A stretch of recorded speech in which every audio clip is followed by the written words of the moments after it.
Aujourd'hui, nous allons recevoir Monsieur TK, qui est un YouTuber très connu dans l'écosystème français. Il est principalement connu pour ses vidéos éducatives sur le minage. Dans la vidéo du jour, on va donc aborder le sujet du minage, à savoir est-ce que le minage est encore rentable aujourd'hui, et aussi on va parler de la centralisation avec les pools de mining. Puis il nous donnera son avis sur le marché actuel et un possible bull run avant d'aborder les écosystèmes et narratifs qui, selon lui, sont les plus intéressants.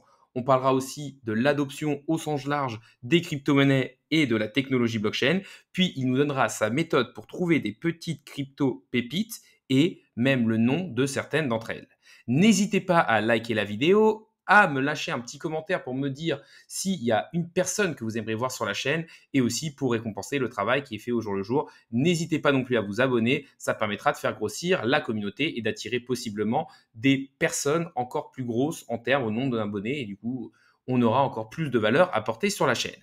Mais on va tout de suite rentrer dans le vif du sujet avec l'interview de Monsieur TK. Salut Monsieur TK, comment vas-tu? Salut à toi. Bah écoute, je vais super bien et merci pour cette invitation. Merci à toi de venir sur la chaîne. Je crois je crois que tu es le 9e invité de la chaîne, donc on se rapproche vite des 10. Donc un grand plaisir d'avoir une personne qui est interne à l'écosystème crypto et qui peut du coup nous montrer sa façon de penser sur l'écosystème. Donc je voulais qu'on commence par une question toute simple que tu dois avoir l'habitude d'avoir. Ce serait une petite présentation de toi pour les personnes qui ne te connaissent pas. Et donc, est-ce que tu pourrais te présenter avec tes mots, comme tu as envie? Oui, bien sûr, bien sûr. Donc moi c'est Monsieur TK, c'est mon pseudo sur les réseaux. Sinon je m'appelle Kevin. Ça fait depuis 2016 que je me suis lancé dans la crypto-monnaie, vraiment dans cet écosystème qui est devenu d'une certaine façon mon terrain de jeu depuis cette époque. Et c'est à partir de 2021 que j'en ai fait mon job à plein temps, puisque effectivement depuis 2021 je travaille exclusivement dans la blockchain, dans l'écosystème, etc., etc. Je suis avant tout, hein, quand je parle de travail, justement, je suis avant tout un créateur de contenu, donc de créer principalement du contenu sur YouTube et sur Twitter. Ce sont mes deux principaux réseaux sociaux où je vais partager principalement donc des explications, des tutos, des comment dire, tout ce qui va être justement pour expliquer des choses aux débutants. Mais mon domaine à moi, c'est pas spécialement le trading. C'est pas chez moi que vous allez trouver des conseils, des explications sur le trading parce que c'est pas mon domaine. Moi, je me suis spécialisé dans tout ce qui va être le minage, les nodes, les masternodes, le staking, le lending, un petit peu tout ce qui concerne, entre guillemets, la façon de générer des revenus, faire travailler son investissement dans la crypto-monnaie d'une certaine façon passive. Donc, c'est un peu ça que je fais. Et puis, comme ça va faire bientôt presque 10 ans que je suis dans l'écosystème, forcément, je me suis un peu développé dans tous les domaines. Je touche un peu au NFT, à la DeFi, etc., même si c'est pas mes domaines d'expertise.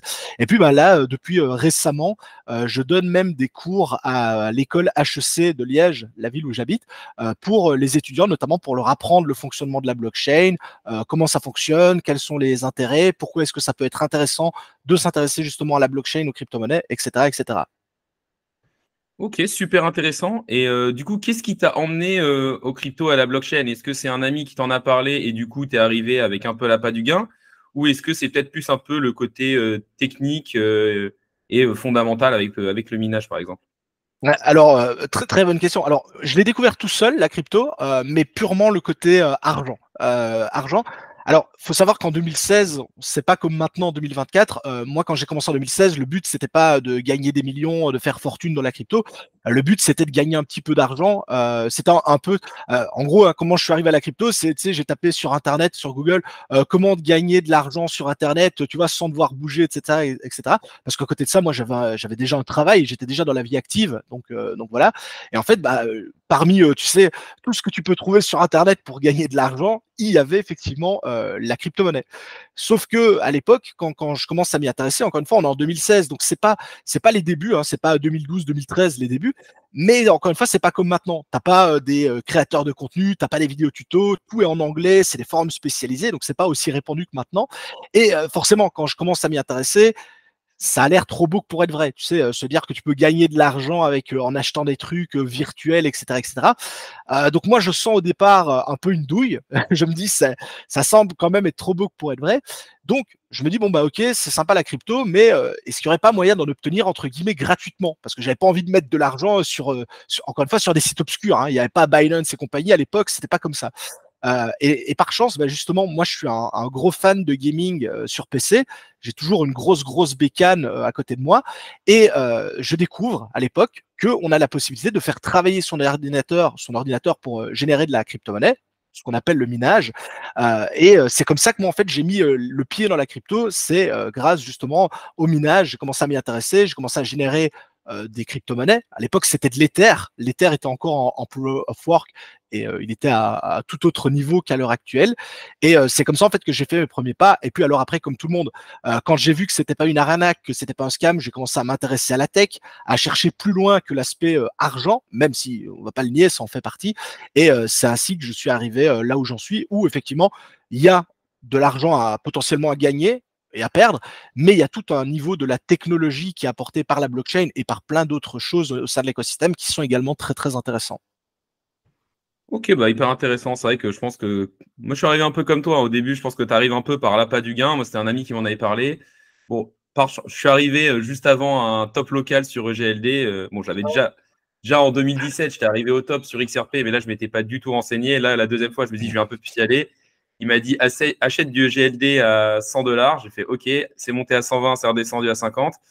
Mais après, je me suis dit, bon, les fondamentaux ont l'air pas mauvais, j'en ai revendu à 600. Donc, je ne suis pas trop mal sorti, mais J'allais le dire.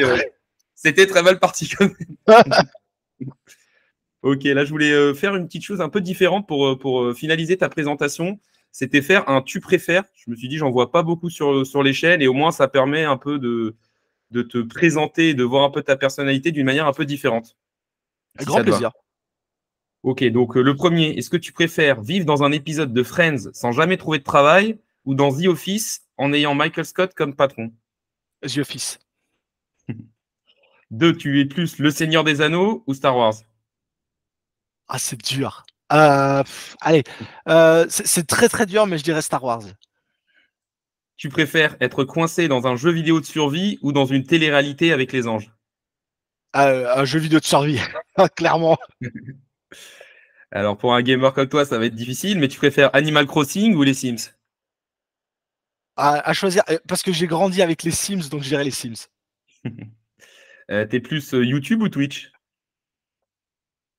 Euh, honnêtement, j'adore YouTube, mais c'est vrai que Twitch, le côté interaction directement avec la commu, donc pas juste les commentaires de ça, je trouve que c'est très bien aussi, mais de base, je dirais quand même YouTube.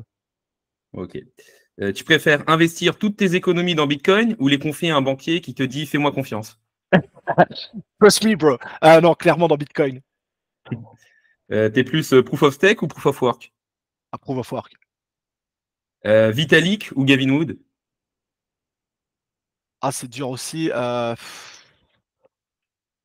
vais dire Vitalik parce que il a quand même fait des choses incroyables étant très jeune. Mais les deux sont excellents.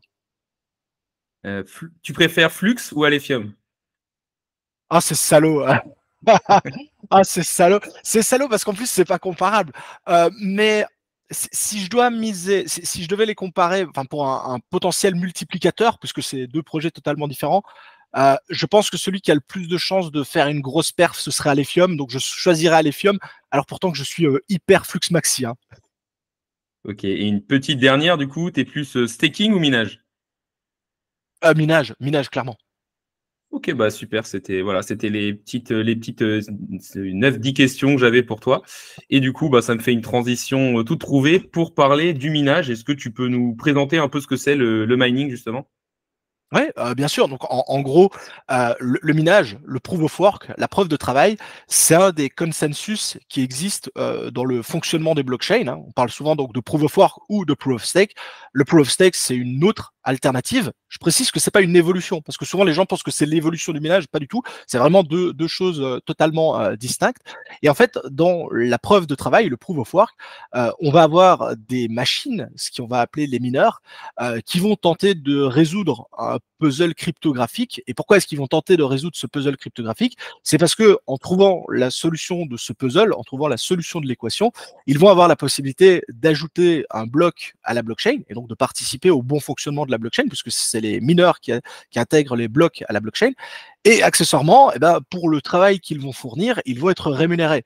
Sauf que comme on est dans la crypto-monnaie, plutôt que d'être rémunéré en monnaie fiat, c'est-à-dire en euros, dollars, ou en dollars, pardon, eh bien, ils vont être rémunérés dans la crypto-monnaie qu'ils sont en train de miner. Généralement, on prend l'exemple du Bitcoin. Eh bien, un mineur de Bitcoin, s'il parvient à résoudre l'équation cryptographique, à la résoudre et donc pouvoir avoir été sélectionné pour ajouter le bloc à la blockchain, eh bien, celui-ci sera payé et il va empocher deux récompenses. D'une part, la fameuse récompense de bloc qui vient d'être, il n'y a pas si longtemps que ça, divisé par deux par le halving. Donc, le mineur qui valide le bloc va empocher 3,125 BTC. On va dire avec un Bitcoin à 60 000 dollars, ça fait 6, 12, 18, ça fait plus de 180 000 dollars. Et à ça, il faut ajouter également les frais de transaction qui peuvent varier en fonction de l'utilisation du réseau, etc., etc. Mais donc, c'est une activité qui, pour le coup, est extrêmement rémunératrice, bien entendu, à condition d'y mettre les formes, les conséquences, et c'est-à-dire ne pas avoir qu'une seule machine de minage, mais d'en avoir des milliers et des milliers pour justement participer au fonctionnement des réseaux, participer à sa sécurisation. Et c'est pour ça que Bitcoin aujourd'hui est l'un des réseaux, si ce n'est pas le réseau le plus sécurisé au monde. Ok, et je voulais savoir, est-ce que c'est encore rentable aujourd'hui de miner? Alors, pas forcément du Bitcoin, hein, ça peut être d'autres cryptos. Est-ce qu'il y en a encore qui sont rentables aujourd'hui ou est-ce que c'est un petit peu compliqué, surtout pour un particulier, de faire du minage? Alors, on va pas se mentir, de manière générale, c'est vrai que le milieu est devenu de plus en plus professionnel. On a vraiment des professionnels dans le secteur. Et donc, c'est vrai que pour un petit particulier, ça devient beaucoup plus compliqué. Mais on a toujours de la rentabilité sur certains modèles de machines, sur certaines crypto-monnaies bien précises. Juste avant, tu m'as demandé de choisir entre Flux et Alephium. Eh bien, Alephium, à l'heure actuelle, il y a moyen de le miner avec un petit boîtier ASIC où tu es capable d'avoir de la rentabilité, puisque le petit boîtier va pas consommer beaucoup d'énergie, c'est ça son gros avantage, et accessoirement derrière, il sort quand même des crypto-monnaies, donc là pour le coup c'est de l'Alephium, de façon rentable. Donc là oui, rentable ça l'est, ça peut toujours l'être plutôt, mais effectivement, on va pas se mentir, ça devient très très compliqué pour les petits. Ok, et du coup, toi, pour compléter ta rentabilité, tu vas faire aussi du staking ou du masternode à côté ou est-ce que tu fais encore que principalement du minage? Alors en fait, c'est plutôt des façons de se diversifier parce qu'effectivement, c'est un petit peu comme, tu sais, si tu étais trader et que tu décidais de trader qu'un seul coin, tu trades que Bitcoin contre, par exemple, une paire stable. Bah, en fait, à un moment donné, tu te retrouves quand même limité parce qu'il y a des moments où c'est pas le moment, par exemple, d'acheter ou de vendre du Bitcoin, le marché se prête pas, et donc à un moment donné, tu vas être intéressé également par d'autres crypto-monnaies qui ont peut-être une figure, un dessin qui est beaucoup plus intéressant pour le trading. Mais en fait, le minage et les autres formes comment dire, de méthode que j'ai mis en place pour tenter de générer des revenus passifs, c'est un peu la même chose. Il y a des moments où le minage est très intéressant, très rentable, il y a des moments où il l'est moins. C'est pareil avec tout ce qui va être les nodes, les masternodes, le lending et compagnie. Il y a des moments où c'est plus ou moins intéressant. Et donc, moi, le but, en tout cas, la stratégie que j'ai mise en place, c'est que si jamais à un moment donné, j'en ai une qui est plus trop intéressante, je parvienne à compenser avec une ou plusieurs autres techniques, etc., pour que au global, dans l'ensemble, je sois au positif à la fin. C'est un peu ça, en fait, qui m'a amené à ça. Et je rajouterai rapidement, en fait, parce que en dehors du minage, puisque je l'ai dit dans l'explication, c'est un consensus qui a été choisi pour valider des transactions, participer à la blockchain, etc., etc. Le proof of stake avec le node, donc que ce soit le delegate proof of stake, le proof of stake pur et dur, les masternodes, etc. Ce sont d'autres mécanismes qui assurent la sécurité des blockchains, leur bon fonctionnement. Et accessoirement, c'est quelque chose qui me plaît. Vraiment participer au réseau de façon active, c'est quelque chose que j'aime. Et donc, bah, c'est pour ça que après le minage, j'ai été aussi voir vers ce type de fonctionnement. Et je voulais aussi savoir ce que tu penses de la centralisation qu'il peut avoir au niveau du mining sur Bitcoin. On sait que bon, la plupart des mineurs, c'est des énormes entreprises justement Mm. qui se regroupent parce que c'est de moins en moins entre guillemets rentable avec la division des récompenses par deux de miner. Donc ils vont forcément aller dans des endroits où le coût énergétique est moins cher. Donc est-ce que selon toi c'est un problème cette centralisation justement du minage? Alors, effectivement, tu soulignes un point qui est intéressant, qui est justement à un moment donné l'aspect qu'il peut y avoir avec la centralisation au niveau des mineurs. Alors, Forcément, dans un monde idéal, dans un monde parfait, on est dans un écosystème qui se veut le plus décentralisé possible. Il faudrait également, pour le coup, que le minage soit le plus décentralisé possible. Dans les faits, effectivement, hein, maintenant, on se retrouve avec des énormes fermes de minage qui sont réparties sur la planète. Donc là, pour le coup, les fermes de minage sont encore décentralisées, mais ces fermes de minage, elles vont généralement avoir tendance à se rassembler dans des conglomérats de mineurs. C'est ce qu'on appelle un pool de mining, une mining pool, un pool de minage en français. Et donc là, effectivement, quand on regarde, par exemple, à l'heure actuelle, le réseau Bitcoin, on se rend compte qu'il y a réellement 3 ou 4 très grosses mining pools qui se partagent les bitcoins qui sont minés et qui sont obtenus. Donc c'est vrai que dans un monde idéal, je te dirais qu'il faudrait que ce soit le plus décentralisé possible. Dans les faits, c'est toujours décentralisé, mais on est d'accord, beaucoup moins qu'à l'époque. Et quelque chose qui est très intéressant avec le minage, c'est que les machines de minage, je prends l'exemple de Bitcoin, mais c'est valable pour toutes les autres crypto-monnaies, ça se déplace et ça se change très facilement. Ça veut dire qu'à un moment donné, le minage, par exemple, avait lieu pour une grande majorité en Chine parce que l'électricité était très peu chère là-bas. Un jour, la Chine a décidé de bannir le minage. En quelques jours, quelques semaines, on va dire, les mineurs ont migré vers d'autres contrées. Et c'est pour ça que maintenant, tu retrouves du minage aux États-Unis, en Islande, dans des pays d'Afrique centrale, en Amérique du Sud, vraiment un peu partout sur la planète. C'est très mobile, même si voilà, c'est pas aussi mobile qu'on voudrait que ce le soit. Oui, c'est vrai, tu as raison. Ça, même là, avec les élections américaines qui arrivent, je pense que si Trump passe, il veut justement que le minage soit fait en grande partie aux États-Unis. Donc, je pense qu'il Ouais. donnera des avantages aux mineurs et que ça risque de justement ramener d'un côté pas mal de mineurs, mais aussi encore centraliser, encore peut-être un peu plus centraliser la chose. Et je voulais aussi ton avis sur une nouvelle tendance qui émerge, c'est le proof of useful work. Qu'est-ce que tu en penses? Est-ce que c'est vraiment un peu un feu de paille pour se dire, parce que c'est vrai que pas mal de détracteurs du Bitcoin vont se dire on fait tourner des machines et ça ne sert pas à grand-chose. Bon, ça, c'est pour les personnes qui ne connaissent pas l'utilité qu'il y a derrière. Est-ce que tu penses qu'il y a une réelle utilité à ça? Parce que de ce que j'ai cru comprendre du fonctionnement, on enlève quand même une petite partie, enfin, une partie de la puissance de calcul est utilisée pour quelque chose d'utile et l'autre partie, on la laisse pour le minage de Bitcoin. C'est ça. Donc, en fait, pour résumer, donc le proof of useful work, c'est le fait effectivement que la puissance de calcul qui est utilisée, par exemple sur Bitcoin, elle pourrait être utilisée pour faire d'autres choses que simplement créer d'une certaine façon une loterie géante pour désigner le prochain mineur qui va pouvoir valider un bloc et l'ajouter à la blockchain.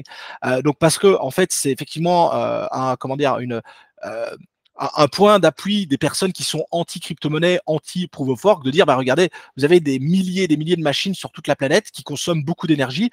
Et encore une fois, on se met du côté des détracteurs, cette puissance de calcul, elle sert à rien et donc on dépense de l'énergie pour rien. Au contraire, hein, la puissance dépensée, elle sert justement à sécuriser le Bitcoin, mais bon, ça c'est un autre débat. Et donc, il y a des projets de crypto-monnaie qui se sont dit, OK, on a des tonnes et des tonnes de machines qui tournent un peu partout sur la planète, qui fournissent de la puissance de calcul qui n'est pas spécialement utile, si ce n'est à la sécurisation d'un réseau. Donc, est-ce qu'on ne pourrait pas utiliser une partie ou la totalité de cette puissance de calcul pour faire des calculs utiles, comme par exemple du deep learning pour l'entraînement d'IA, de la recherche médicale, de la recherche scientifique? Quand on sait que la plupart des universités, des chercheurs sont énormément en demande de puissance de calcul pour plein de modèles mathématiques, météorologiques ou que sais-je, c'est effectivement une solution qui est proposée. À l'heure actuelle, c'est vraiment encore en phase de test. On n'a pas vraiment de cas concrets à grande échelle, hein. Ça reste encore une fois, par rapport à Bitcoin, ça reste de très petits projets qui proposent ce genre de mécanisme, ce genre de consensus. Je pense personnellement qu'il y a une épingle à tirer là-dedans et qu'il y a peut-être quelques projets qui vont justement tirer leur épingle du jeu et créer quelque chose de sympa. Par contre, c'est pas du tout quelque chose qui sera intégré à Bitcoin. Bitcoin, il est comme il est, il fonctionne très bien comme il est. Il n'y a aucune vocation à intégrer ce genre de mécanisme sur Bitcoin ou sur d'autres grosses crypto-monnaies qui pourraient fonctionner en proof of work. Ok, super intéressant. Là, je voulais passer sur autre chose, c'est avoir un peu ton avis global sur le marché actuel, savoir, bon, pas de boule de cristal, pas de banane Myanmar, mais savoir selon toi où on en était. Est-ce que tu penses qu'on est plus, qu'il n'y aura pas de bear market comme certains le disent? Bon, logiquement, si tu es dans l'écosystème, tu dois quand même croire au futur des cryptos. Est-ce que tu penses qu'on est dans une consolidation d'intercycle? Voilà, qu'est-ce que tu penses un peu du marché actuellement? Écoute, ça tombe super bien parce que juste avant de faire l'interview, j'étais en train de tourner ma prochaine vidéo et ma prochaine vidéo, c'est sur le sujet. Mon avis sur le marché et ça. Donc, pour le coup, ça tombe super bien. Alors, pour pas rentrer trop dans les détails, hein, parce que le but c'est pas de faire 20 minutes là-dessus. Euh, à l'heure actuelle, en tout cas, au niveau des signaux que l'on reçoit, les signaux globaux, hein, donc macroéconomiques, etc., pour l'ensemble des crypto-monnaies, à l'heure actuelle, ça va plutôt dans la bonne direction. C'est-à-dire qu'effectivement, il y a des personnes qui disent qu'un bear market pourrait arriver, pourrait survenir, etc.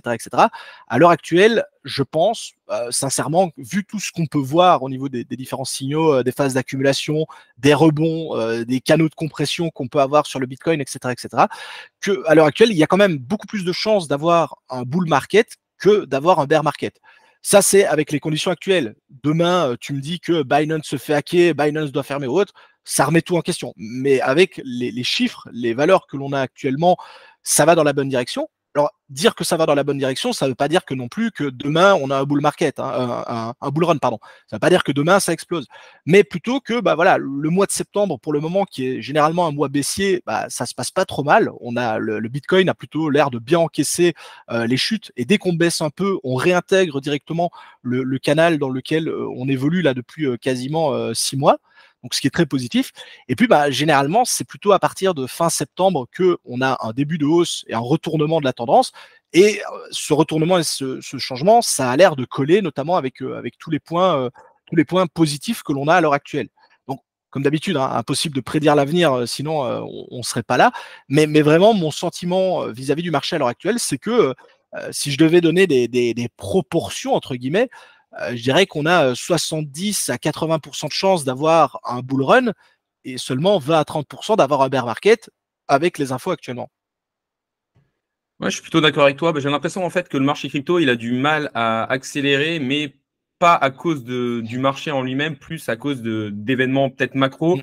J'ai l'impression qu'il y a pas mal de personnes qui attendent le pivot de la Fed et aussi qui attendent justement quel va être le président américain sur l'élection américaine. Et du coup, je voulais un peu ton avis là-dessus, savoir si pour toi, les élections américaines, elles vont avoir un réel impact sur le marché des crypto-monnaies, ou si alors, vu qu'on est dans l'écosystème, est-ce qu'on n'a pas un peu cet effet loop où on se dit ouh là, il parle un peu de crypto, un peu de blockchain.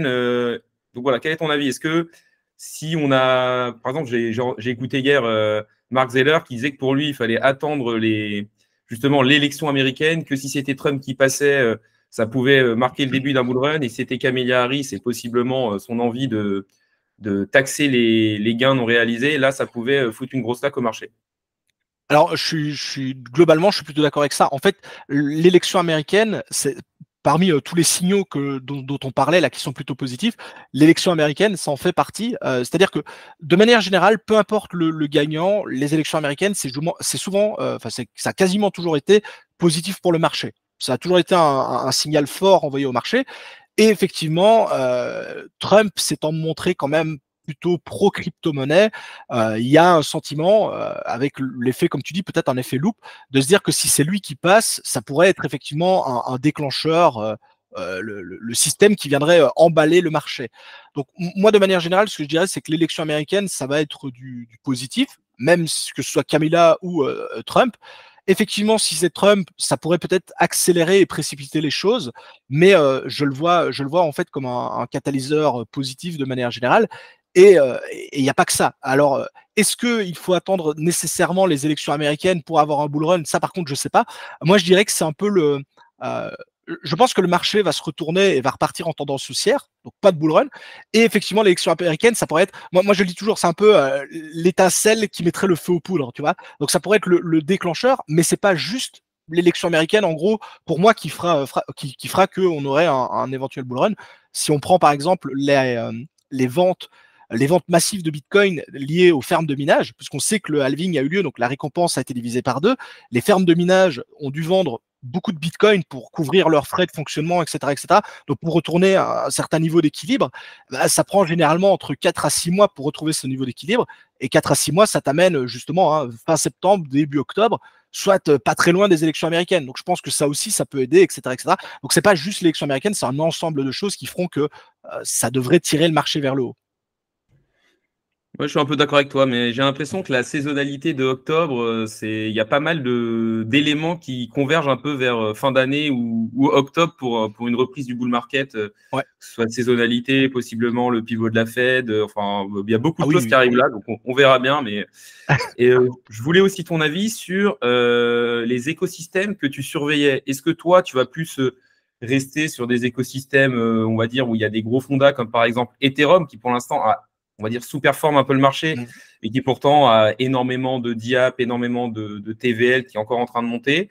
Est-ce que tu regardes des écosystèmes peut-être un peu plus technologiques comme l'écosystème Atom Cosmos, où le jeton a du mal à capturer de la valeur, mais où tu as quand même des super projets qui se lancent dessus avec leur SDK, comme qu'est-ce qu'il y a eu dessus? Il y a eu par exemple Celestia, Axelar ou encore d'autres projets.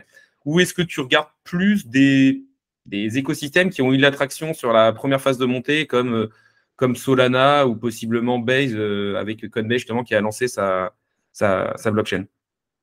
Alors, de manière générale, j'évite, en tout cas à l'heure actuelle, j'évite de trop me disperser et de trop me diversifier. Parce que généralement, on essaye d'être un peu partout, et en voulant être partout en même temps, on est nulle part. On est nulle part. Donc, perso, en tout cas, ma vision des choses à l'heure actuelle, moi, je me concentre de plus en plus sur Bitcoin. Je suis en train de devenir Bitcoin maximaliste d'une certaine façon. Enfin, voilà, pour moi, Bitcoin, ça reste la valeur sûre, le point qu'il faut avoir dans son portefeuille, etc., etc. Donc ça, je le referai pas. Et puis par la suite, effectivement, je m'intéresse à plusieurs parties de l'écosystème, à différents secteurs, à différents domaines. Il y a des positions que j'ai plutôt, on va dire, pour du long terme. C'est par exemple les Layer 1 en Proof of Work. Layer 1 en Proof of Work, nouvelle génération. On a vu notamment Kaspa et Alephium qui ont sorti leur épingle du jeu et qui ont su très rapidement s'imposer comme de nouvelles alternatives au Layer 1 en Proof of Stake. Donc ça c'est plutôt des choses que je surveille pour du long terme. Et puis accessoirement, à côté de ces choses de long terme, je vais essayer de surfer les différentes tendances. C'est-à-dire qu'à un moment donné, on a bien vu, par exemple, en début d'année 2024, il y a eu une grosse hype sur tout ce qui était lié aux crypto-monnaies en lien donc avec l'IA, le deep learning, l'ADPIN, etc., etc. Et donc là, j'ai tenté de surfer la vague, non pas pour de l'investissement long terme, parce que d'ailleurs, on le voit à l'heure actuelle, tout ce qui est l'IA et l'ADPIN, je vais pas dire que c'est retombé à zéro, mais c'est un petit peu boudé. J'essaye de surfer la vague. Et par exemple, une vague que j'ai tenté de surfer et où ça s'est pas super bien passé, ce serait les RWA. Parce qu'en début d'année, les RWA, ça avait l'air d'être super prometteur, ça avait l'air d'être super intéressant. Je pense honnêtement que le secteur des RWA, c'est toujours très très intéressant et un très bon secteur, mais on remarque que c'est un secteur qui n'a pas pris, qui n'a pas décollé. Alors il y a eu un petit peu de la volatilité sur Ondo avec les rumeurs, avec BlackRock, etc. Mais ça n'a pas été non plus complètement fou. Contrairement par exemple à l'IA, tout ce qui a été tous les projets en lien avec l'IA, vraiment en début janvier-février, ça a littéralement explosé. Et donc c'était intéressant d'avoir un petit billet là-dessus. Donc voilà, en fait, j'ai vraiment d'un côté un truc vraiment très long terme sur les gros fondas, principalement Bitcoin et Ethereum. Et puis à côté de ça, j'ai un peu plus d'exposition sur des trucs un peu plus risqués, notamment dont on vient parler. Et puis de manière générale, surfer les tendances. Demain, on m'annonce que il y a une nouvelle tendance à la mode, je sais pas, qu'il y a un truc complètement fou. J'essaierai de placer un petit billet pour essayer de tirer l'épingle du jeu, quoi. Ouais, je suis un peu comme toi. Après, moi, je pense que quand même le marché a de la mémoire. Donc, je pense que si ça repart, je pense que l'intelligence artificielle risque de bien marcher. Oh Même oui. si je trouve qu'il n'y a pas forcément une énorme synergie. Bon, après, il y a le but de devoir justement avoir cette décentralisation et lutter contre la possible centralisation d'une IA sur un pays ou sur une grosse entreprise. Ça peut peut-être aider à un meilleur traitement et à plus de transparence. C'est ça que j'ai du mal à avoir cette synergie par rapport. Pour moi, si on compare ça au RWA, là, forcément, tokeniser des actifs réels, ça doit se faire sur la blockchain. On voit que c'est quand même quelque chose qui a le vent en poupe et qui peut justement revenir. Donc, moi, je serais plus RWA que IA. Et c'est vrai que j'ai un peu des deux, parce que je pense que l'IA, dans tous les cas, avec ce que fait Nvidia, va bien fonctionner dans le bull run à venir. Je pense. Après, comme toujours, je pense qu'il faut pas être, comme toujours. Je dis, j'essaye d'éviter de trop me disperser, et donc d'être trop diversifié. Mais un petit peu de diversification, ça fait du bien. Je veux dire, la personne qui me dirait, écoute, moi, la totalité de mon portefeuille, j'invente, hein, est sur les RWA. Je dirais que c'est très très courageux, très très ambitieux, comme si tout ton portefeuille est sur les NFT, le métavers ou que sais-je. Donc voilà, à un moment donné, il faut se diversifier, mais je pense que c'est une mauvaise chose, par exemple, d'être, tu sais, tous les layer 1, tous les layer 2, faire les RWA, faire l'IA, faire la dépine, faire, je sais pas moi, les plateformes DeFi, faire les trucs, à un moment donné, tu te retrouves avec 50, 100 coins sur lesquels tu as mis 5-10 euros parce que bah, t'as pas un portefeuille extensible à la fin, quoi. Ouais, je suis plutôt d'accord avec toi. Après, ouais, c'est vrai que les Layer 2, j'ai l'impression que ça va avoir un peu du mal à bien fonctionner. Il y a eu beaucoup, déjà les tokenomics sont littéralement affreuses, qui se lancent à des valorisations énormes. Et j'ai l'impression que la valeur, elle est captée avant même d'arriver sur le marché. Donc c'est vrai que je suis pas trop allé dessus, un peu sur Arbitrum quand c'était tombé, parce que je me suis dit que il y avait quand même un peu de hype dessus. Et après, est-ce que tu penses aussi que vu qu'il y a pas mal d'institutionnels qui arrivent de plus en plus, comme BlackRock et tout, est-ce que la DeFi ou la DeFi 2.0 pourrait reprendre un petit peu, enfin avoir un second souffle justement parce que les investisseurs institutionnels comme ça, ils recherchent des rendements et la DeFi pourrait justement leur permettre d'avoir des rendements. Alors, c'est clairement pas impossible parce que, bah, comme tu le dis, hein, en DeFi, il y a moyen de générer des trucs très très sympas et donc pour ce genre de boîtes qui doivent justement fournir des rendements à leurs clients, ça peut être intéressant. Par contre, je me demande à quel point des investisseurs institutionnels, donc qui ont notamment, alors je vais pas dire qu'ils sont pieds et mains liés, mais par exemple, tu prends un BlackRock, il est quand même méchamment surveillé par la SEC aux États-Unis et il peut pas se permettre de faire tout et n'importe quoi. Donc la question que je me pose, c'est si demain un grand fonds d'investissement disait, tiens, je prends un exemple, hein, on va aller miser sur du lending d'USDT sur AAV pour faire des prêts collatéralisés, etc. Je ne sais pas si ça peut se justifier auprès du gendarme de la finance, tu vois. Enfin, avoir envie, c'est une chose. Le mettre en pratique, c'en est une autre. Et je pense qu'à ce niveau-là, il y aura probablement des garde-fous qui éviteront en tout cas de faire des bêtises. Parce qu'on l'a vu, hein, c'est généralement quand on commence à faire un peu tout et n'importe quoi que ça part en cacahuète pour rester poli. Donc, c'est une vraie question que je me pose, c'est est-ce que les investisseurs institutionnels auront le droit d'aller sur la DeFi et s'ils ont le droit, jusqu'à quel point est-ce que ce sera juste pour faire de simples prêts collatéralisés ou au contraire faire d'autres choses sur le long terme, on parlait notamment par exemple des RWA avec la tokenisation d'actifs. À un moment donné, honnêtement, on se posait la question, est-ce qu'à un moment donné, un fonds institutionnel n'aurait pas les moyens de lui-même créer son propre système pour justement avoir un truc bien cadenassé à lui, pour ne pas être dépendant de quelqu'un, quelque part, un développeur, un smart contract. J'ai pas de réponse. C'est pas un oui ou un non. J'ai pas de réponse. C'est des réflexions que je me fais vis-à-vis de justement de ces institutions qui, comme tu le dis, sont rentrées sur le marché et il faut bien faire avec maintenant. Ok, ouais, c'est vrai que j'avais pas forcément pensé à ce point de la réglementation, mais c'est vrai que c'est ça qui peut freiner l'adoption.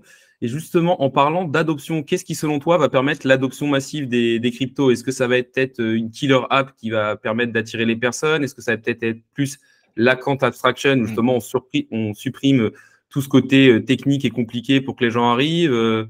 Voilà, qu'est-ce qui, selon toi, va attirer les personnes? Peut-être que un jeu AAA en gaming qui attire énormément de personnes et du coup, ils l'utilisent sans le savoir. Là, je voulais avoir ton avis là-dessus.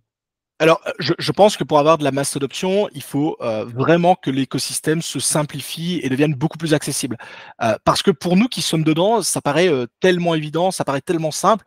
Je reprends le fait que j'ai donné, il y a une semaine, j'ai donné cours à des étudiants, des personnes qui venaient se former sur la blockchain.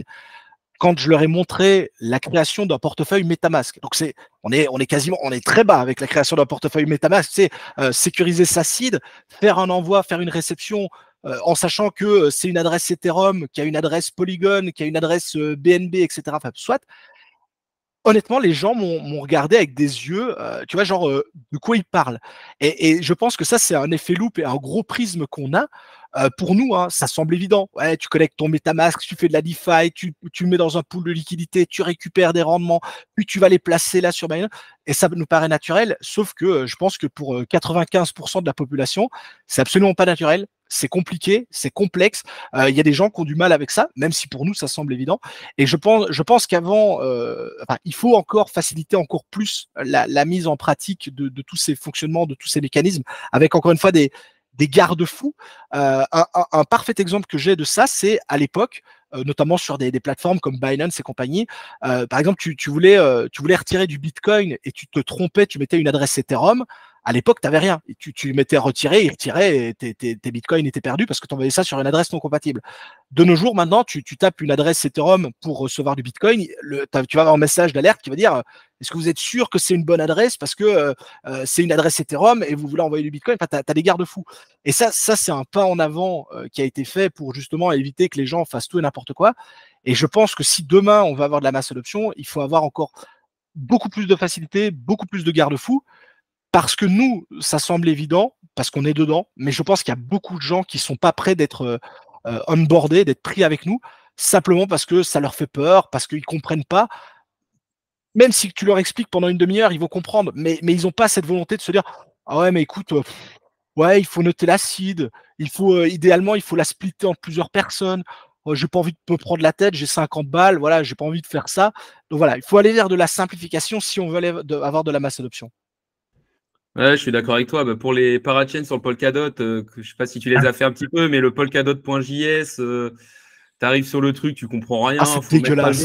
faut mettre à jour les métadonnées. Tu es là, mais qu'est-ce que c'est que des métadonnées? Après, tu vas sur le compte, tu vas sur le côté gauche, tu as mis le parachain, tu comprends rien. Je t'avoue que même moi, sur le coup, je me suis dit, bon, on va se poser, on va essayer de comprendre parce que là, je suis totalement perdu. Après, tu as une partie qui est bloquée, que tu dois libérer. Enfin, vraiment, une vraie galère. Donc, ça, c'est vrai que ouais, c'est pour moi aussi la simplification. Je pense qu'avec peut-être de la compte abstraction, c'est ça qui va permettre l'adoption. Parce que c'est vrai que là, et peut-être même le côté aussi interopérabilité, parce que c'est vrai que devoir passer par des bridges où tu as des failles de sécurité, tu dois acheter de l'Ether pour que ça marche sur Ethereum, mais après tu es sur Polygon, donc faut du Polygon. C'est vrai que c'est Exactement. assez compliqué. J'ai essayé de l'expliquer à des amis, ils m'ont dit ouais, moi je suis sur Solana, je vais rester sur Solana et tu vas Mais la mettre tes gentille avec ton tranquilles truc avec. bizarre. Voilà, c'est ça. Ok, bah, super intéressant. Maintenant, je voulais repasser un peu plus sur toi et parler un peu de ton profil d'investisseur. Je voulais Mhm. savoir si tu étais plutôt risqué ou pas et si tu étais diversifié hors des cryptos ou si la plupart de ton patrimoine pour l'instant était en crypto. Ce que j'appelle crypto, c'est crypto blockchain. Ça peut être mining, ta chaîne YouTube, enfin Mhm. voilà, tout ça. Ouais, bien sûr. Alors, de manière générale, c'est ce que je disais avant, j'essaye d'éviter de trop me disperser. Donc là, j'essaye vraiment de me limiter à 7 ou 8 projets crypto différents pour être trop dispersé. Comme je le disais, je suis retourné vraiment vers le Bitcoin parce que pour moi, c'est la valeur qu'il faut avoir dans son portefeuille. Mais ça n'empêche pas que donc autant j'ai des très grosses capitalisations d'un côté avec du Bitcoin, de l'Ether, j'ai un peu d'Atom, etc., etc. Donc ça, c'est plutôt des grosses crypto-monnaies. Autant en gros, je fais pas l'entre-deux. C'est-à-dire que je suis dans le top 10 ou alors je suis dans le top 500 000, tu vois. C'est ça que j'essaye de dire. C'est que, en gros, j'ai une grosse part de mon portefeuille qui est sécurisée, entre guillemets, par ces gros projets, ces grosses cryptos. Et puis, j'ai d'autres projets qui sont beaucoup plus risqués, beaucoup plus petits, que je tente de dénicher hein, d'une certaine façon avec de l'analyse fondamentale. Et c'est notamment comme ça qu'à l'époque, j'ai déniché Caspa, j'ai déniché BitTensor Tao, Alephium, Flux, etc. Le but, c'est d'essayer de dénicher ces projets-là avant qu'ils soient connus du grand public et si possible très très tôt pour faire partie des premiers, notamment lorsqu'il y a du minage, par exemple, c'était le cas de Caspa, d'Alephium, etc., de pouvoir en miner très très tôt pour empocher, entre guillemets, un maximum de récompenses. Donc ça, c'est vraiment, voilà, mon portefeuille, en gros, c'est vraiment de l'ultra sécure avec des toutes petites portions vraiment plus risquées. Et au niveau de ma diversification, enfin pour revenir sur ce que tu disais, moi je suis full crypto. J'ai pas d'autres types d'investissements, donc j'ai pas de l'immobilier, j'ai pas des actions, de la bourse ou autre. Enfin, j'ai à peine un tout petit truc parce que j'avais voulu tester à l'époque pour m'amuser, mais c'est négligeable. Mais par contre, une chose qui est certaine, c'est que si je parvenais à me dégager un bénéfice suffisamment intéressant de par la crypto-monnaie, là je pense clairement que je me diversifierais, que j'irais vers d'autres types de systèmes tout en gardant un pied dans la crypto parce que ça reste quand même mon premier amour. Mais je pense que la diversification au niveau hors crypto, je veux dire, je pense que c'est aussi très très intéressant. Ouais, je suis un peu comme toi, c'est vrai que c'est un peu dur. Moi, je me force à un peu aller en bourse aussi, mais c'est vrai que quand tu vois du 8% par an de moyenne, alors que des fois tu fais du 20% en un jour en crypto, c'est vrai que tu C'est as dur, hein. l'impression que ça bouge pas très vite. Et justement, tu as parlé des cryptos que tu arrivais à dénicher. Est-ce que tu as une méthode pour trouver justement des petits projets? Est-ce que tu as crois que je t'avais entendu parler sur pas mal de tes vidéos où tu disais que tu allais par exemple sur Bitcoin Talk pour trouver les Mm. projets. C'est quoi un peu ta méthode pour trouver les petits crypto-pépites à fort potentiel? Bah, c'est exactement ça. C'est-à-dire que ce que je cherche, en fait, c'est des projets crypto qui viennent, entre guillemets, de naître, qui viennent d'apparaître et qui ont, après analyse, hein, du potentiel ou non. Et donc, une des façons de chercher ces projets-là, parce que bah, un nouveau projet, enfin, un tout nouveau projet, il a peu de chances d'arriver sur Binance. Hein, donc, il faut aller le chercher ailleurs. Et donc, une des sources d'informations que je vais chercher, c'est notamment Bitcoin Talk. Donc, Bitcoin Talk, c'est le forum d'origine des crypto-monnaies. Hein. C'est là qu'on retrouve les présentations de Satoshi Nakamoto sur le Bitcoin. Donc, tu peux retrouver ces posts où il expliquait le fonctionnement de Bitcoin. Tu retrouves également Vitalik Buterin qui vient présenter Ethereum. Donc, en 2015, il n'était pas connu. Donc, tu as un gars qui sort de nulle part, qui s'appelle Vitalik, qui vient dire hey, bonjour, j'ai créé une nouvelle blockchain, etc. etc. Donc, c'est vraiment un peu the place to be lorsque vous créez un projet.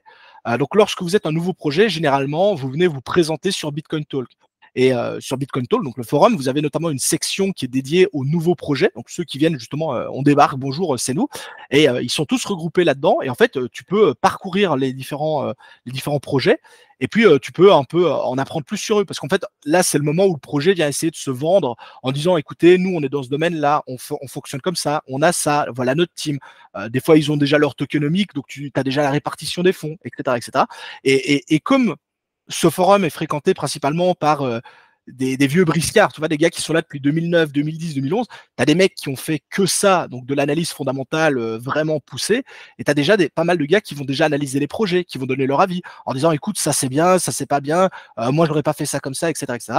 Et c'est notamment là que tu peux dénicher des projets un peu, entre guillemets, avant tout le monde. Mais le problème, c'est que comme n'importe qui peut venir écrire, hein, c'est un forum de discussion.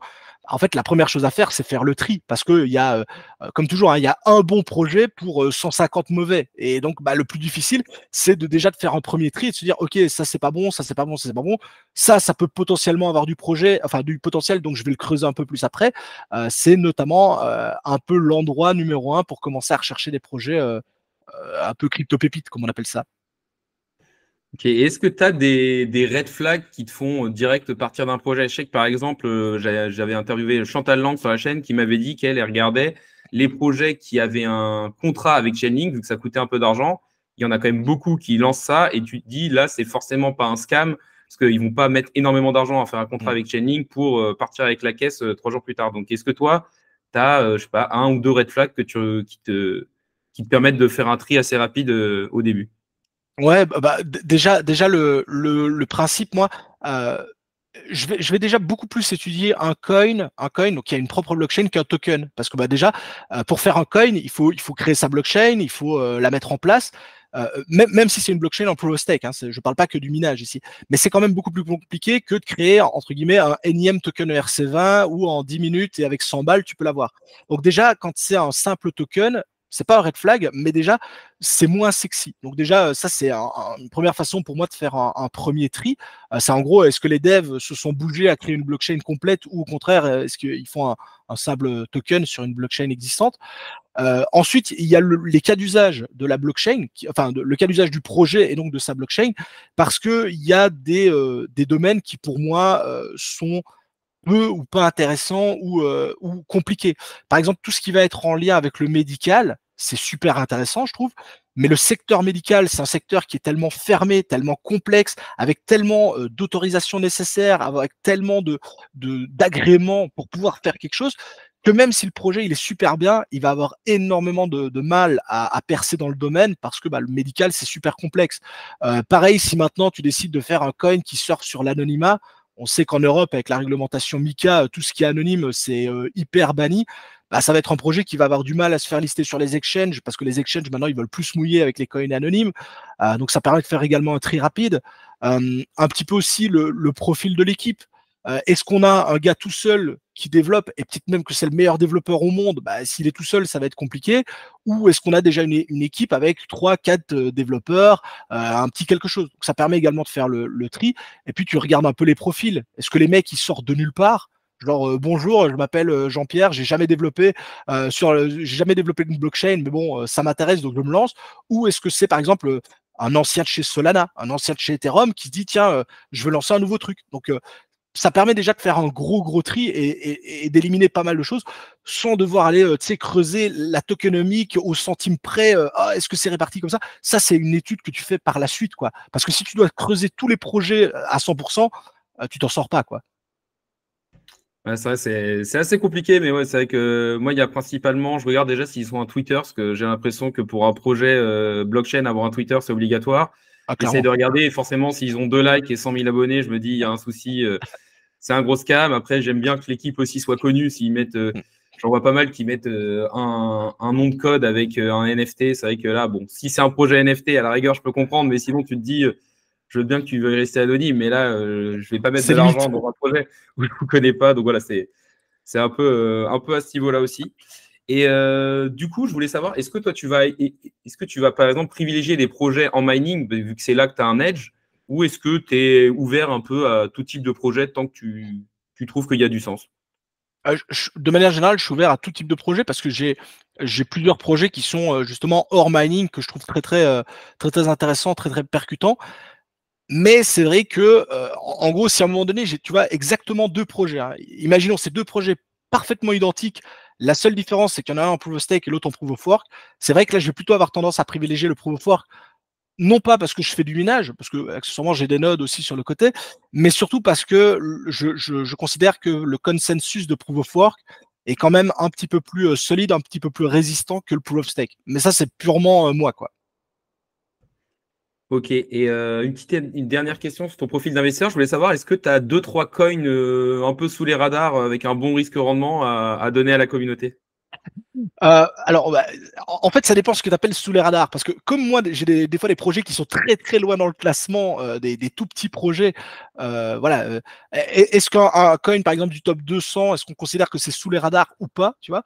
Mais sinon, c'est vrai que quand tu regardes vraiment en très petit, que moi j'aime beaucoup, il y a le projet, par exemple, DEAI, DI, donc c'est pas Devolve AI, c'est donc DEAI, mais je sais plus comment. Là, comme ça, j'ai plus son nom. Attends, je regarde vite fait. Ça, je te dis pas de bêtises. C'est DEAI. Alors, DEAI, comment est-ce qu'il s'appelle, lui? Son vrai nom? Zero One Labs. Zero One Labs. Voilà, je vais y arriver. Très petit projet dans la dépine. Voilà. Encore une fois, le but, c'est pas de faire un all-in. Un truc où moi, j'ai mis une petite pièce au cas où.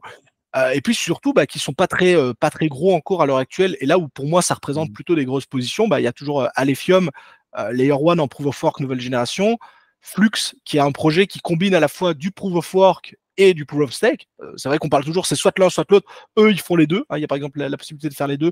Ils sont dans la dépine avec de la fourniture de puissance de calcul. Pareil, on est en dehors du top 200, je pense, donc c'est déjà un peu plus loin dans le classement. Et voilà, ça fait partie des projets sur lesquels je mise beaucoup. Mais j'ai également d'autres positions. Voilà, Morpheus Network qui est dans la supply chain, qui est très loin dans le classement. Euh, j'ai quoi là comme ça de tête? J'ai Streamer Data qui est également Streamer Data qui est très loin dans le classement, qui fonctionne en staking également. Avec lui, on est vraiment sur du reporting de data. Donc par exemple la météo, la circulation des voitures, etc. Donc voilà, un peu dans tous les domaines. Mais c'est vrai que de manière générale, plutôt dans des domaines technique que un gros meme coin, juste c'est rigolo parce que la tête du chien, elle est rigolote, quoi. C'est plutôt un peu dans la tech, voilà, parce que c'est quelque chose que j'aime. Ok, et je voulais savoir ce que tu pensais du fait que, statistiquement parlant, tu aies plus de chances de faire des gains avec des nouveaux projets, parce que justement, ils sont mis en lumière, c'est leur premier bull run et il y a la tendance, que aller sur des gros coins. Moi, j'ai tendance quand même à garder une grosse partie dans des gros coins, Ethereum, Link, AVE, qui ont Mmh. quand même une solidité. Et je me dis, bon, même s'ils ne vont pas faire des fois 1000, au moins, il y a une certaine solidité de mon portfolio. Qu'est-ce que tu en penses, toi? Est-ce que tu essayes aussi de trouver beaucoup de projets neufs ou est-ce que c'est plus pour une toute petite partie de ton portefeuille pour rajouter un peu de performance et justement jouer un peu sur la hype? C'est exactement ça, parce que tu as tout à fait raison. Les gros coins, ils sont là depuis des années, ils vont pas faire des performances de folie, mais accessoirement, ils vont pas disparaître du jour au lendemain. Mais c'est vrai que si, moi je prends toujours l'exemple, imagine tu as un tout nouvel investisseur, tu débarques sur l'écosystème des crypto-monnaies, tu as acheté un peu de Bitcoin, un peu d'Ether, parce que c'est ce qu'on t'a dit de faire, hein, comme on dit à tout le monde. Et puis à un moment donné, on te dit, tiens, tu veux pas t'exposer sur un truc un peu plus risqué. Bah, c'est vrai que quand tu débarques dans l'écosystème, tu vas plutôt avoir tendance à aller chercher des nouveaux projets en se disant, bah regarde, il est tout frais, je débarque, je fais entre guillemets partie des premiers, plutôt qu'un vieux projet qui a déjà peut-être un ou deux cycles derrière lui, et donc qui a peut-être connu des pumps enfin, des bull market et des bear market derrière, et où tu as une très grosse communauté de holders, parce que tu as des gars qui sont rentrés très haut et qui attendent qu'une chose, c'est de pouvoir sortir à zéro ou en positif. Donc, je me mets moi toujours à la place de quelqu'un qui débarque dans l'écosystème. Bah, c'est vrai que je vais plutôt avoir tendance à sortir, enfin, à aller miser sur un coin, tu sais, qui a 6 mois, un an, grand max, plutôt que sur un projet qui est là depuis 2017, qui a jamais performé, par exemple, et qu'on te dit non, non, mais crois-moi, cette année c'est son tour, il va le faire, quoi. Donc j'aurais tendance à dire comme toi, c'est-à-dire qu'il faut avoir une partie de son portefeuille sur les gros projets parce que c'est les valeurs sûres. Mais si tu veux aller chercher un peu de rendement, un peu de trucs, il vaut mieux aller sur des nouveaux projets qui ont entre guillemets tout à prouver à ce niveau-là, quoi.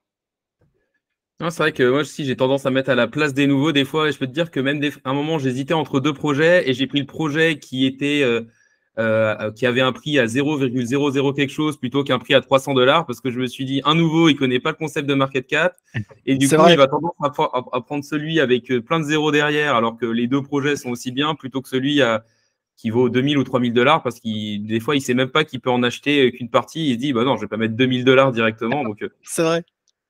Non, mais tu as ok. totalement raison. C'est vrai que c'est pour un débutant, enfin voilà, pour un débutant à nouveau, je pense qu'il ira toujours vers du neuf plutôt que du très vieux. Ok, on va arriver sur l'avant-dernière question du format. Donc, je voulais savoir, quel est le meilleur conseil que l'on t'ait donné dans ta vie? Alors, ça peut être d'un point de vue investisseur, mais pas forcément financier. Alors, il y en a plusieurs, mais je dirais que de manière générale, le meilleur conseil qu'on m'ait donné, c'est de comprendre ce que je fais. C'est-à-dire de ne pas y aller à l'aveugle en me disant ouais, mais il y a peut-être une opportunité de dingue parce que c'est le moment, il faut en profiter. Je pense qu'il faut avant tout comprendre ce qu'on fait. Et c'est valable aussi bien pour la crypto que dans la vie de tous les jours, hein. Comprendre ce qu'on fait, là où on met les pieds. Parce que si jamais justement ça va pas, il faut pouvoir se sortir de ce mauvais pas sans trop de casse. Donc je dirais vraiment à apprendre, comprendre, découvrir, c'est vraiment la meilleure chose à faire et c'est valable pour tout, quoi. Ah, bon conseil. Moi, j'aurais dit le fait d'oser aussi. C'est ce qu'on m'a dit. Ose. C'est ce que j'ai fait, par exemple, avec ma chaîne YouTube ou Mmh.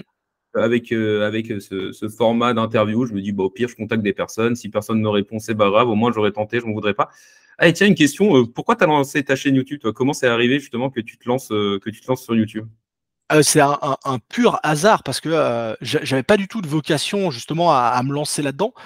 L'explication en fait, elle vient du début. Donc comme je t'ai dit, hein, en 2016, il y avait pas toutes les infos qu'on a à l'heure actuelle, il y avait pas des chaînes YouTube, des tutos et cetera et cetera.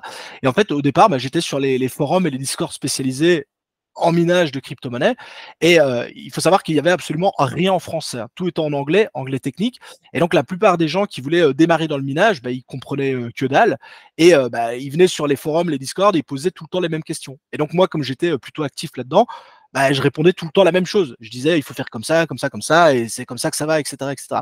Et puis en fait, il y a tout simplement un gars un jour qui m'a dit, bah écoute, TK, à la place de réexpliquer 150 000 fois la même chose et réécrire 150 000 fois la même chose, est-ce que tu ferais pas une vidéo où tu expliques les trucs une bonne fois pour toutes et quand un gars pose la question, on le renvoie vers la vidéo. Et donc, bah, c'est comme ça en fait que je me suis lancé. Donc, il n'y avait pas de vocation, tu sais, à devenir une grosse chaîne, à en faire un business ou quoi. Moi, c'était juste en gros par flemme à la place de se répéter. Et en fait, ce qui s'est passé, bah, c'est exactement ça. C'est-à-dire que je l'ai fait pour pas me répéter. Et puis, bah, au début, il y a eu 5 personnes, 10 personnes, 100 personnes, 1000 personnes. Et à un moment donné, les gens m'ont dit, bah, écoute, le contenu que tu crées, il est super intéressant. Est-ce que tu n'en ferais pas plus plutôt que de juste faire des petits tutos et ça? Est-ce que tu ferais pas du contenu là-dessus? Et c'est de là que c'est parti. Et c'est de là qu'à un moment donné, je me suis dit, bah, tiens, est-ce que j'en ferais pas mon métier d'être vulgarisateur comme ça? Et c'est comme ça que j'ai abouti là-dedans. Ok, et je sais pas si tu as eu ce côté comme moi aussi, mais c'est vrai que quand j'ai commencé à m'intéresser aux crypto, à la blockchain, forcément, tu regardes beaucoup de contenu, du coup, tu en parles à tes potes et à ta famille, et eux, clairement, ça les saoule que tu leur en parles. Donc moi, je me suis dit, personne ne veut que je parle de crypto avec eux. Du coup, je vais en parler avec des inconnus en faisant une chaîne YouTube parce que j'ai besoin d'en parler et ça me fait plaisir de parler de ça. Ah, c'est ça en fait. De manière générale, c'est tout ça en fait. Et encore une fois, pire encore à l'époque où c'est encore plus marginalisé. Donc, bien sûr, quand on a commencé à voir qu'il y avait de plus en plus de chaînes YouTube, des créateurs, Et puis, autres que les chaînes, tu sais, les groupes Telegram, les groupes Discord, les sites web spécialisés, et tout ça, bah, c'était beaucoup plus intéressant parce que justement, tu avais enfin des gens avec qui parler, avec qui échanger sur un sujet qui t'anime et qui les anime eux aussi. Ok. Et du coup, dernière question du format. Est-ce qu'il y a une personne que tu aimerais voir sur la chaîne YouTube et pourquoi ce choix? Sur la tienne ou sur la mienne? Sur la mienne. Sur la tienne. Euh, ça peut être des trucs entre guillemets genre impossibles ou ça doit être quelqu'un qui est contactable, tu vois. Genre si je te dis Elon Musk par exemple, c'est valable ou pas comme réponse? Je peux dire Elon Musk, hein, je pense qu'il viendra pas, mais Tu peux y aller au culot. Non, non, c'est vrai que avoir une interview, bah, de manière générale, je dirais que si c'était vraiment un truc un peu extraordinaire, tu vois, ou autre, oui, je pourrais dire Elon Musk, Vitalik Buterin, que sais-je, Satoshi Nakamoto. Non, on est bien d'accord que ça, je te le souhaite, mais ça reste du domaine, je pense, du rêve. Par contre, si je devais mettre une personne, enfin quelqu'un d'autre, je dirais pas justement un nom de quelqu'un de précis, mais je dirais que ce serait bien aussi de donner la parole, par exemple, à quelqu'un qui le veut, bien entendu, mais à un très petit compte, par exemple. Vraiment une toute petite personne dans l'écosystème qui produit du contenu de qualité, par exemple.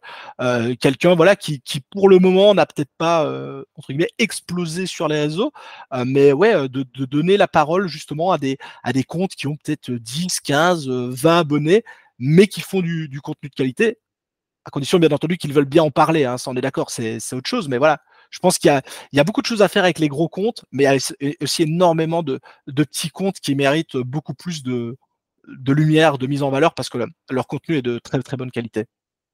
oui, bon, c'est aussi pour ça que je pose cette question à tout le monde, parce que ça me permet d'avoir d'avoir même des idées de personnes que j'aurais pas forcément invitées. C'est vrai que la première personne que j'ai eue, c'était Artem Shipkov de DYDX, qui lui m'a donné un Mm. contact d'un validateur. Et après, c'est vrai que ça te permet d'aller sur des personnes qui ont beaucoup de choses à dire, qui ont des choses Mm. très intéressantes, qui ont un vrai point de vue qui diffère de celui des autres, mais que j'aurais pas forcément vu sur les réseaux sociaux, parce que sur Twitter, il avait, je crois, entre 500 et Hein. 1000 abonnés, et c'est vrai qu'ils avaient quand même des choses hyper intéressantes à dire. Mm.